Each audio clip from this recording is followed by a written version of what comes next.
once a crop becomes, you know, 50 to 75% mature, it mulches out most of the bed. So here's a crop of chard that's, I would say, at 50% maturity to be optimal.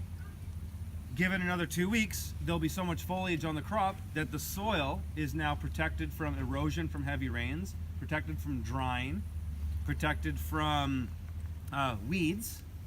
The crop becomes the mulch. And so that's the whole idea behind these planting densities, is you want to maximize everything. And so you can look at my book or Jean Martin's book or a number of different market gardeners' books, and we'll give you sort of the best planting densities that we've seen.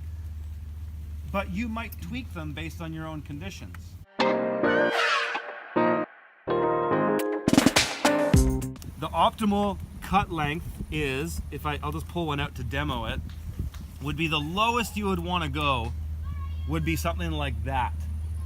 You got enough to photosynthesize, and you've got the 2 leaves in the center that will just come and take over.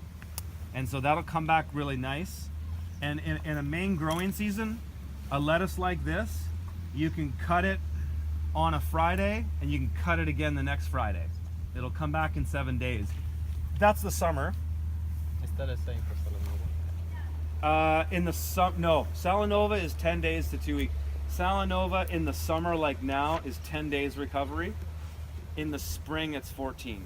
So why have you chosen Salanova? I prefer Salanova because the shelf life is just way better.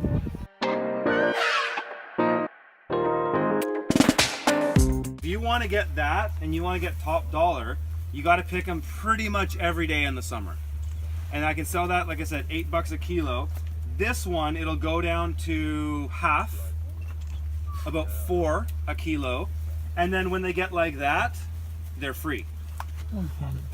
You give them to your neighbors. You put them on your neighbor's doorstep. The frequency would be like courgette, zucchini? Yeah, exactly. Okay, and so Do you ever sell the flowers? Not on patty pans, but on zucchinis, yes. This is like 5-10 times cheaper than a permanent tunnel. Probably the tunnel is 5 times cheaper than this. However, or something like that, it's harder to access, especially when the weather sucks. Like, these are fantastic in the spring when it's raining, because you can come in here and it's not raining. So that's worth a lot, because production, as far as worker morale and efficiency, really slows down when it's muddy and wet. What have we got here? 10, 20, 30, 40 meter. So it's a little over a 100-foot tunnel.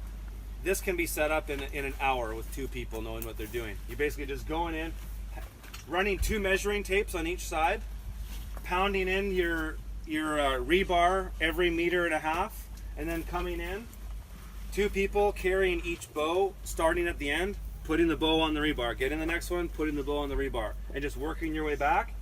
Then you're throwing your plastic over when it's not windy. So you're doing it usually, for us it's early in the morning, and then you're stringing, or then you're going to string it all together.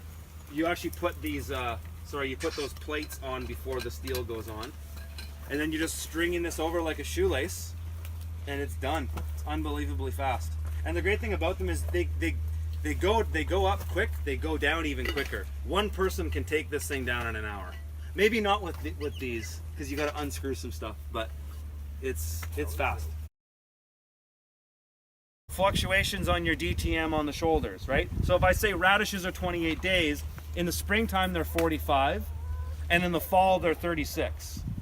So if I want to have 28 days to maturity for radishes all season long, I have a caterpillar tunnel that goes up, maybe early March or mid-March or early April, comes down in May, then I'm on to my summer, so then I'm recreating a 28-day DTM at that time of year. So it makes your succession planting really predictable. Then you go into your summer successions and it's the same thing, 28 days, sometimes down to low as 21. And then in the fall, the tunnel comes back up, and then you're gonna get that same DTM. So you're basically just extending your summer with this. It's not about pushing it into the winter. It's just about creating more predictability and stability in the summer, in the shoulder seasons.